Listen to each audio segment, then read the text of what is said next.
Imagine this. You're walking through life carrying a silent weight. Disappointments, failures, setbacks. They pile up like invisible bricks in a backpack no one else can see. You keep going, but deep down, something feels heavy. The worst part? You think you're supposed to carry it all without question. But what if I told you this? That every challenge you've ever faced, every heartbreak, every rejection, every unexpected turn wasn't just a random event, but a carefully placed stone in the foundation of your inner fortress. This isn't wishful thinking. This is ancient wisdom. This is Stoicism. The Stoics believed that life doesn't happen to you. It happens for you. And in those moments when you're tested, mentally, emotionally, spiritually, that's where you uncover your greatest strength. Now, I know what you're thinking. This sounds like another motivational video. I've heard it all before. But this isn't about hype or empty affirmations. This is about reclaiming your power by changing your perspective.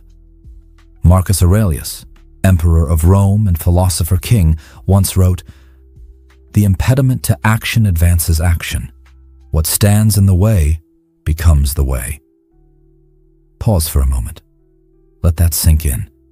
The very thing that blocks your path is the path. That's not just poetic. It's practical. It means that instead of resisting the storm, you learn to walk through it with intention, with presence, with strength. Let me ask you something personal. Have you ever looked back at a difficult time in your life and realized it changed you for the better? That somehow, despite the pain, you grew stronger? That's no coincidence. That's the Stoic path unfolding. The Stoics divided life into two clear realms, things we can control and things we cannot. We can control our thoughts, our reactions, our effort, our virtue, but we can't control how others act. We can't control fate. We can't control the past or even the future. And yet most people live their lives obsessed with trying to control the uncontrollable. They worry about how they're perceived. They chase outcomes. They cling to expectations. And in doing so, they suffer. Epictetus, once a slave, later a teacher of emperors, put it plainly, "Some things are up to us and some are not." Let me ask you, how much of your stress comes from trying to manage things outside of your control? That job promotion, that text that never came, that apology you never got, that fear of failure. Now picture what it would feel like to let that go. Not with apathy, but with clarity. To place your energy only where it counts, within. Because the truth is, the most powerful thing you can do isn't to change the world. It's to change how you respond to it. Now let's get practical. Let's say you've just failed at something important. You feel embarrassed, ashamed, even defeated. Here's the Stoic move. Don't run from it. Don't deny it. Lean into it. Ask, what can I learn from this? How can this shape me into someone better? This isn't toxic positivity. This is emotional alchemy. You're not pretending things are fine. You're transforming pain into progress. Seneca, another Stoic titan, said, "Difficulties strengthen the mind, as labor does the body." So every hardship becomes your gym, every rejection, a chance to build resilience, every disappointment, a teacher in disguise. And the more you do this, the more you start to see pain as purposeful. You stop being a victim of circumstance and start becoming the author of your character. Here's where things get beautiful. When you live with this mindset long enough, you stop being shaken by every storm. You build what the Stoics called an inner citadel, a fortress of strength, reason, and calm that no external chaos can penetrate. Imagine that. No matter what life throws at you, you remain grounded, not numb, not cold, but centered. It's not about pretending things don't hurt. It's about knowing they can't destroy you, because you've seen the truth, that nothing external defines your worth, only your virtue, your values, your choices. This is what Marcus Aurelius meant when he said, "You have power over your mind, not outside events. Realize this, and you will find strength." So here we are. You've made it this far in the video. You're listening, not by accident, but because something in you knows. It's time to shift. It's time to rise. It's time to live differently. Not controlled by your past, not ruled by your fears, but guided by clarity, by virtue, by Stoic power. This is just the beginning. Over the next hour, we'll explore the 12 Stoic secrets that will help you do your best, not once, but every single day. We'll talk about progress, discipline, emotional strength, purpose, letting go, and most importantly, how to live with intention and integrity. But before we move forward, pause, breathe.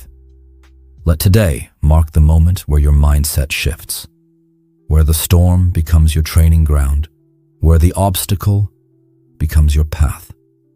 Let's walk that path together. Have you ever caught yourself drifting through life? Not really struggling, not really thriving, just drifting. Going to work, coming home, scrolling, numbing, hoping, but never really questioning, why not me? Why not now? Why not something greater? Today, we enter the next chapter in our Stoic journey. The art of possibility, the relentless pursuit of improvement, the Stoic philosophy of becoming who you're meant to be, by simply asking, why not? Because the greatest transformation begins with a simple decision: to stop settling, to stop waiting for permission, and to start reclaiming the power of your own mind. Let's be honest with each other. Most people settle. They settle for jobs they hate, relationships that drain them, lives that feel like someone else's blueprint. They settle because they fear failure, they fear discomfort, or even worse, they fear their own potential. But the Stoics, they rejected passivity. They rejected living on autopilot. They didn't just survive life. They engaged with it, fully, fiercely, intentionally. Marcus Aurelius would reflect daily on the fleeting nature of life, reminding himself that each day is a gift, and to waste it by shrinking from your highest potential was the greatest tragedy of all. So I ask you again, why not you? Why not strive? Why not become everything you're capable of becoming? The Stoics had a word, prokopton. It means progress, not perfection, not success in the way society defines it, but slow, steady movement toward your best self. It's the idea that you are a work in progress, and that the work never ends. Every day is an opportunity to grow stronger, to be more patient, more courageous, more resilient. It's not about sudden leaps, it's about consistent steps. Seneca once said, "While we teach, we learn. And while we strive, we evolve." Let go of the illusion that you need to become something perfect. Instead, focus on becoming something true. Here's how you use it. The next time you're hesitating to start something new, ask yourself, why not? Why not start writing that book? Why not reach out to that mentor? Why not move to a new city, change your routine, or finally say what you really mean? This question dismantles fear. It bypasses self-doubt. It exposes your excuses. Because behind every "I can't" is often just an "I'm scared." And the Stoic doesn't avoid fear. The Stoic walks into it, eyes open, heart ready. Fear is natural, but letting it rule your life, that's a choice. When the Stoics faced decisions, they didn't ask, what's easiest, or what will people think? They asked, what is in alignment with my values? What choice will make me stronger, wiser, more virtuous? And in those moments of uncertainty, they turned inward. Epictetus said, "No man is free who is not master of himself." That means you don't wait for clarity. You create it by making a decision that serves your highest good, even if it's uncomfortable, unpopular, or uncertain.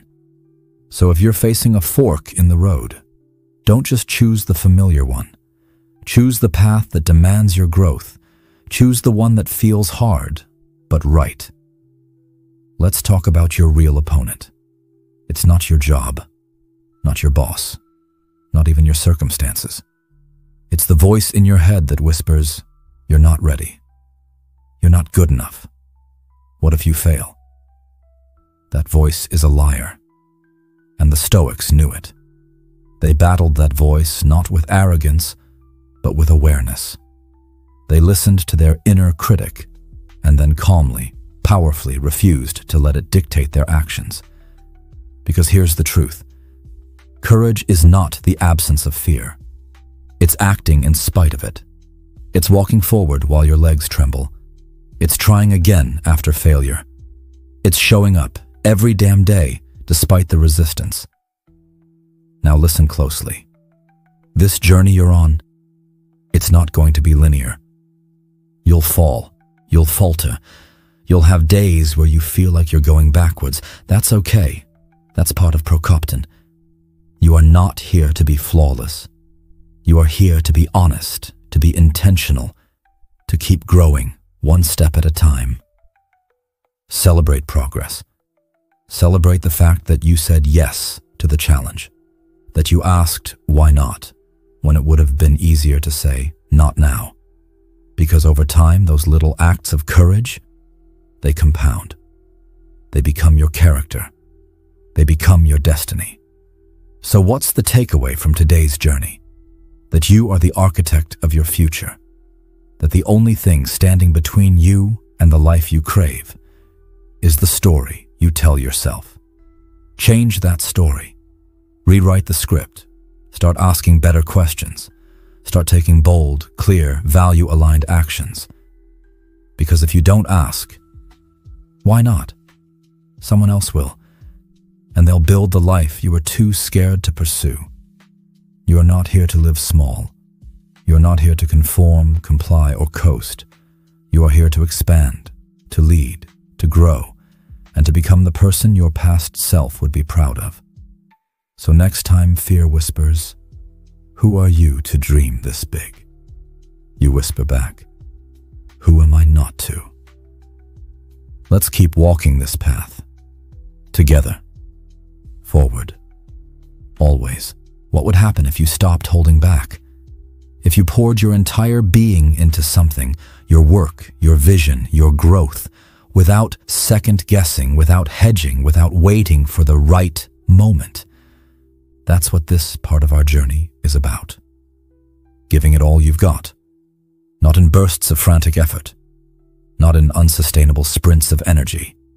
But in a way that is rooted, unwavering, and powerful. This is what the Stoics lived. This is what they practiced. A deep, committed engagement with life. Not half-hearted, not distracted, not passive, but full-on, wholehearted living. And that kind of living, it sets you free. Let's get real for a second. Most people don't give it their all, not because they're lazy, but because they're scared. Scared to care too much, scared to fail publicly, scared to discover that even their best might not be enough. So instead, they hold back. They do just enough. They dabble in growth, flirt with ambition, and touch the edges of greatness, but never step fully into it. And what do they get in return? A life of what-ifs, a life of regret, a life that never fully ignites. But the Stoics, they would never accept that. Marcus Aurelius wrote, "At dawn, when you have trouble getting out of bed, tell yourself, I am rising to do the work of a human being. Not a half-human, not a maybe someday human, but someone fully alive, committed to the task, to the duty, to the calling." In Stoicism, commitment is more than productivity. It's more than discipline. It's a virtue. It's the expression of your alignment between who you are and what you do. Seneca wrote, "It is not that we have a short time to live, but that we waste a lot of it." Think about that. Your time isn't running out, it's just not being fully used. Stoics believed that the way you do anything is the way you do everything. So whether you're working on a business, training your body, raising your children, or writing your first novel, your level of commitment is a reflection of your soul. Don't do things halfway. Don't withhold your best out of fear. Live with intensity, with fire, with intentional energy that says, "This matters. I matter. My time matters." Here's the paradox. The more you give, the more free you become. Why? Because total commitment removes the clutter. It silences the noise. It eradicates distraction.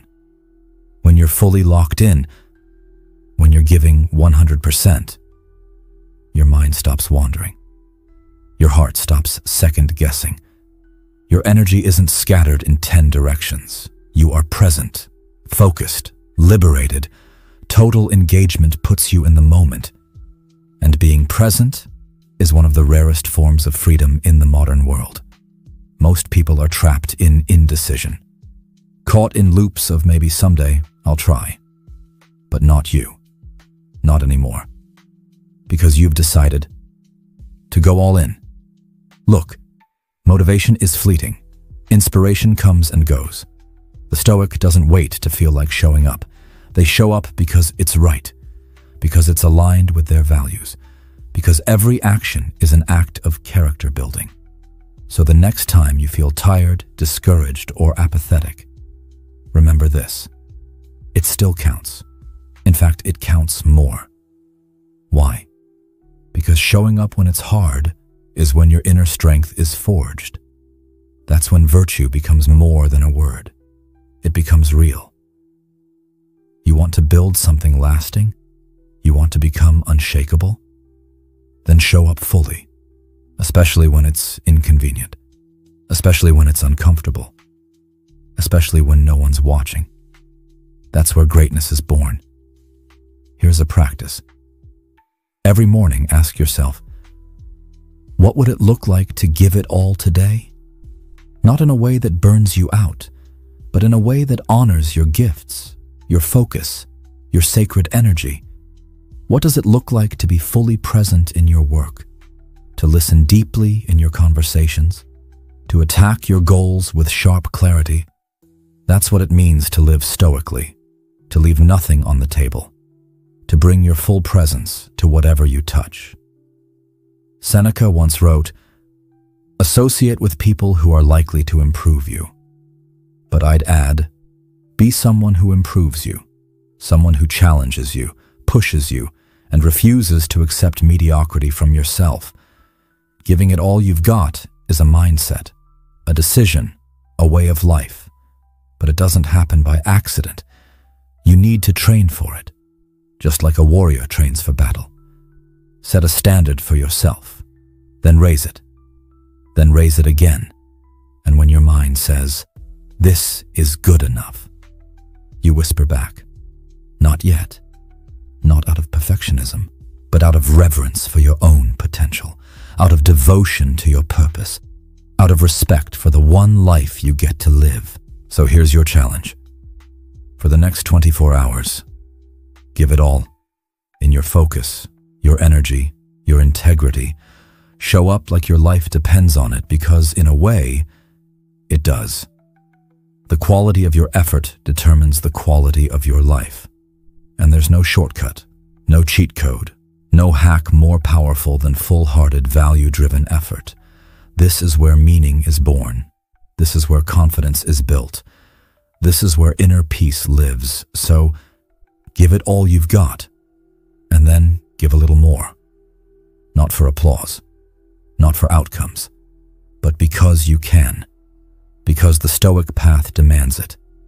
And because deep down, you know. You were never meant to live small. There's a quiet kind of power in staying your course while the world spins in chaos, while everyone else chases noise, validation, and the next shiny thing. You remain grounded, unmoved, unshaken, anchored in your purpose. That's the essence of discipline in the Stoic world, staying on your path. We live in an era of endless distraction. Notifications, opinions, obligations, temptations. Every moment the world tries to pull you away from yourself, from your values, your goals, your inner compass. And if you're not careful, you'll wake up one day having spent your life climbing the wrong mountain. You'll look around and realize you were busy, but not aligned. You were moving, but not forward. The Stoics understood this. They knew that in order to live with virtue, you had to develop an inner discipline, a strength not to control the outside world, but to direct yourself. Epictetus said, "First say to yourself what you would be, and then do what you have to do." Simple, clear, hard. But it's the key to mastery. Your path isn't a career. It's not a role. It's not a label or a title. It's your deepest alignment with your values, your purpose, and your virtues. It's that inner feeling, that knowing that you are living truthfully, not perfectly, but honestly. Staying on your path doesn't mean rigidity. It doesn't mean never adapting. Life will require change, but change rooted in who you are, not who the world demands you to be. So ask yourself, what do I truly stand for? What kind of life do I want to live? What do I want to be remembered for? Not by the crowd, but by the voice in my own soul. Your answers? That's your path. Most people think discipline is about restriction. It's not. It's about freedom. Freedom through clarity. Freedom through focus. Freedom through consistency. Imagine trying to steer a boat across the ocean with no map, no compass, and a constantly changing direction. That's a life without discipline. You're tossed around by waves of opinion, pressure, and desire. But when you know your path, when you're anchored in values, you don't need the wind to blow your way. You set your sail, you grip the wheel, and you move. Seneca said, "If a man knows not which port he sails, no wind is favorable." Discipline gives you that port, that direction, that guiding light. Let's break this down. If you want to stay on your path, you must learn to confront these three enemies. 1. Distraction, not just from technology, but from your own mind. Overthinking, doubt, insecurity. Train yourself to return, to center, to silence. Practice mindfulness. Control your attention like a warrior wields a sword. 2. Comparison, the thief of peace, the destroyer of authenticity. Your path is not theirs. Your timeline is not theirs. The Stoic does not measure his worth against others. He measures it against his own virtue. 3. Comfort.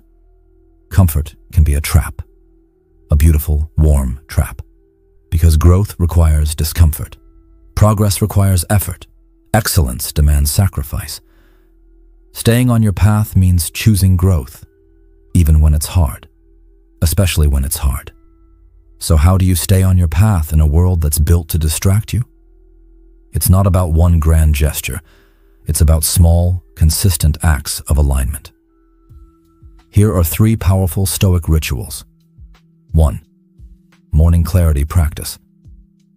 Each morning, ask yourself, what matters today? What would a virtuous version of me do? Write it down, speak it aloud, anchor your day. 2nd, midday check-in. Pause, reflect. Are you drifting? Are you reacting or responding? Recenter, breathe, adjust. 3rd, evening reflection. Before sleep, ask, did I stay true to my values today? Where did I falter, and how can I learn? No judgment, only learning, only progress. We're often taught to focus on results, on goals, on achievements.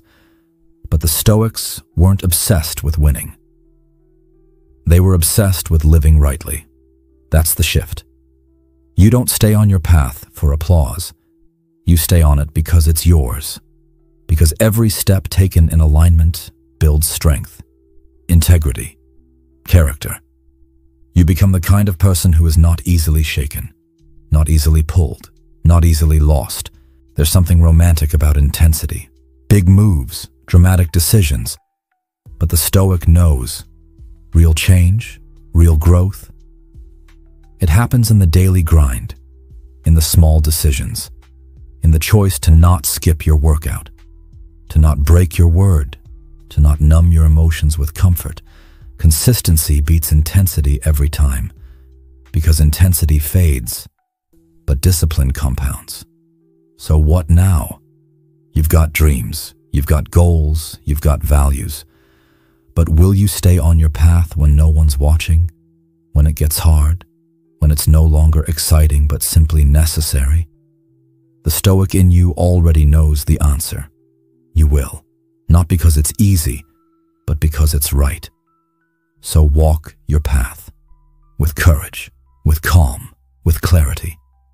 And every time the world tries to pull you away, return to yourself, to your principles, to your purpose.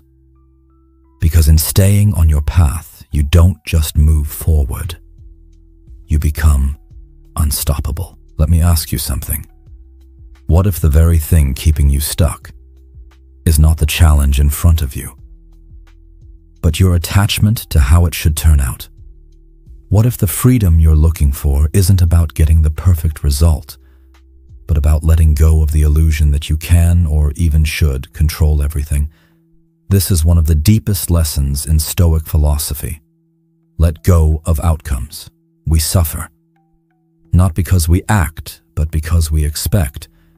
We pour our hearts into a goal, a relationship, a project, a career, and then we cling to a very specific version of how it all must unfold.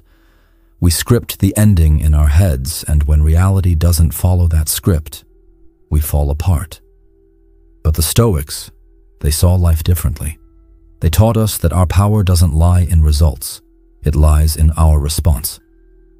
Marcus Aurelius once wrote, "You have power over your mind, not outside events. Realize this, and you will find strength." That's not just poetic, it's profoundly practical. Because when you stop clinging to outcomes, you stop handing your peace to the unpredictable.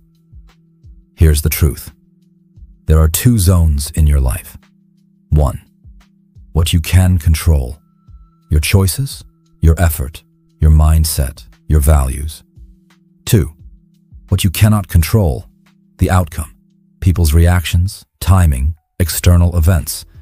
Now ask yourself, where do you spend most of your energy? Most of us are stuck obsessing over zone 2, trying to predict, control, and force results. But the Stoic chooses zone 1, because they know that's where your real life happens. Think about it. We've built an entire world around managing expectations. We check metrics, track likes, plan meticulously. And still, life happens how it wants. The job offer doesn't come. The person doesn't text back. The product doesn't launch as planned. The audience doesn't respond the way we hoped.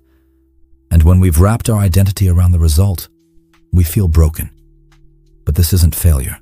This is life being life. What Stoicism reminds us of is this. The outcome is not your identity. Your effort is. Your character is. You are not the fruit. You are the tree. What if success had nothing to do with achievement? What if real success meant living in alignment with who you said you were going to be, even when the world didn't reward it? Epictetus didn't care if people praised him. He cared whether he lived in accordance with reason and virtue. Seneca didn't define success by wealth. He defined it by his ability to remain free, internally free. So how do you define success? Is it approval, outcomes, external validation, or is it, did I show up with honesty? Did I give my all with integrity? Did I live today with courage and clarity? That's the Stoic metric. That's the path to peace. Here's the paradox.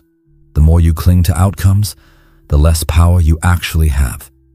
You tighten up, you second guess, you overthink, you burn out. But when you release the outcome, you unleash your full presence, your full creativity, your full power. Because now, you're not performing. You're participating. You're not calculating. You're creating. You're not forcing. You're flowing. This is the secret of Stoic excellence. It's not passive surrender. It's active detachment. It's saying, I will give this everything I have, but I do not need it to look a certain way in order to find meaning. That's freedom. So how do we actually apply this? How do we train ourselves to let go of outcomes without becoming careless or indifferent? Here are 3 practical practices. 1. Intention over expectation. Start every action with an intention. I'm doing this to grow. I'm doing this to serve. I'm doing this to be in alignment. Write it down. Say it aloud. Then release the rest. 2. The evening review. Ask yourself each night, did I act with virtue today? Did I give my honest effort? Did I stay focused on what's in my control? No judgment, just reflection. 3. The pre-mortem technique. Before a project or goal, ask, what if this fails? What will I do if the outcome isn't what I hoped? This isn't pessimism, it's preparation. It frees you from fear and builds resilience in advance. Sometimes, you'll do everything right. And still, the result will be silence. No reward, no applause, just you, wondering if it mattered. But here's what Stoicism teaches. It always matters, because every time you act with virtue, you're shaping your soul. You're not just building a life, you're building a character, a spirit, an essence that no failure can take from you. Seneca wrote, "He who does not know the way has still made progress if he has not gone astray." Even when the results don't show, you are evolving. And that is the point. So let me ask you again. What would happen if you let go? Not in apathy, but in trust. What if you gave your best and found peace in the giving? What if you stopped controlling and started creating? What if you let go of what you thought you needed and discovered you already had everything that truly matters? This is Stoic freedom, to act fully, to care deeply, but to release completely. So take the shot, write the words, have the conversation, pursue the goal, but let go of the need for it to go your way. Because when you do, you'll discover something incredible. Your peace was never in the outcome. It was in you, all along. What if the world around you was simply a reflection of what lives within you?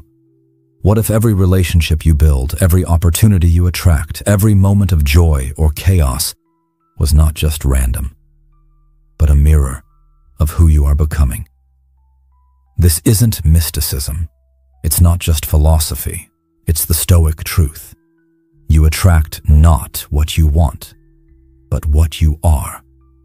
The Stoics believed that your character, your inner state, shapes your destiny, not because the universe is magical, but because you filter life through the lens of your own virtues or vices. If you walk through life filled with resentment, you'll find enemies in every corner. If you live in fear, you'll see only threats. But when you cultivate courage, you see challenges, not roadblocks. When you practice patience, you endure storms without drowning in them. And when you embody kindness, you begin to receive it in return. Here's the mirror principle. Your internal world is constantly echoing outward. People respond to your energy, consciously or not. Opportunities align with your habits. Peace meets the one who lives in peace. So the question is not, how do I attract better things? It's, how do I become the kind of person who naturally calls those things in? Marcus Aurelius wrote, "The soul becomes dyed with the color of its thoughts." In other words, what you think, feel, and repeat becomes your reality. Not because the world changes, but because you do. Let's go deeper. Your character determines your path, not your background, not your appearance, not your status, your character. A man of integrity doesn't need to chase respect. He commands it by how he lives. A woman of discipline doesn't beg for success. She attracts it by showing up relentlessly. A person of virtue doesn't manipulate others. They inspire them by example.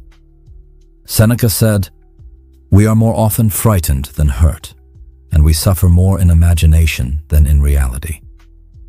What he meant was this: most of our suffering comes from within, and so does our strength. So if you want more courage, embody it. If you want deeper connection, become more honest, more present, more authentic. The world mirrors you. In today's world, it's easy to perform, to post the right words, to dress the right way, to sound polished. But you can't fake essence. You can't fake energy. You can't trick life into giving you something you're not truly aligned with. The Stoics didn't care how you appeared. They cared who you were when no one was watching. Because in silence, that's where the real work happens. In your daily habits, in your private thoughts, in your quiet discipline. Life is always listening, and what you embody in the shadows echoes into the light. Let's get practical. What qualities should you embody to create a life of meaning, peace, and power? Start with these core Stoic virtues. 1. Wisdom, seek understanding. Don't react blindly. Pause, observe, learn. Let curiosity lead you, not arrogance. 2. Courage. Speak your truth, stand firm when it matters, not for ego, but for what's right. 3. Temperance. Practice balance. Don't overindulge. Don't undercommit. Find the middle path and walk it daily. 4. Justice. Treat others fairly. Honor your word. Defend the weak. Lead with compassion, not dominance. And finally, authenticity. Not a Stoic virtue by name, but the heartbeat of every virtue in action. When you're aligned with these, you don't have to chase what's yours. It meets you. Here's how to begin embodying what you truly want from life. Step 1. Daily self-inquiry. Ask yourself each morning, what do I want to call into my life? Then ask, who must I become to receive that? Step 2. Journaling the ideal self. Write a letter. From your highest self to your present self. What do they embody? How do they walk, speak, lead? Then live into it. Step 3. Audit your inputs. What you consume shapes what you become. Books, content, people. Are they reinforcing who you want to be? If not, it's time to clean the mirror. Energy is real, and not in some esoteric way. Think about it. Have you ever walked into a room and felt the heaviness of someone's presence, even before they spoke? Or the peace of someone so grounded, so centered that your whole body calmed just by being near them? That's the power of embodiment. You don't need to persuade people. You just need to be the kind of person whose presence transmits trust, power, peace, focus. And that starts within. So here's what I want you to understand. You are not just a product of your environment. You are the creator of it. When you change the frequency of your thoughts, you change the tone of your voice. When you shift the quality of your actions, you change the trajectory of your life. This is not magic. It's momentum. And it starts with you. As Marcus Aurelius reminds us, waste no more time arguing what a good man should be. Be one. Don't chase love. Be love. Don't beg for strength. Become it. Don't wait for peace. Live it. You attract what you embody. So the next time you wonder why life feels stuck or why something hasn't arrived, don't look outward, look inward. What energy are you carrying? What version of you is stepping forward? And most importantly, what would change if you became the very thing you seek? Because in Stoicism, the secret isn't to demand more from life. It's to demand more from yourself. And when you rise, life does too. So become the mirror. Polish it every day. Let it reflect not fear, but purpose. Not anxiety, but calm. Not ego, but character. Because in the end, what you embody is what you'll live.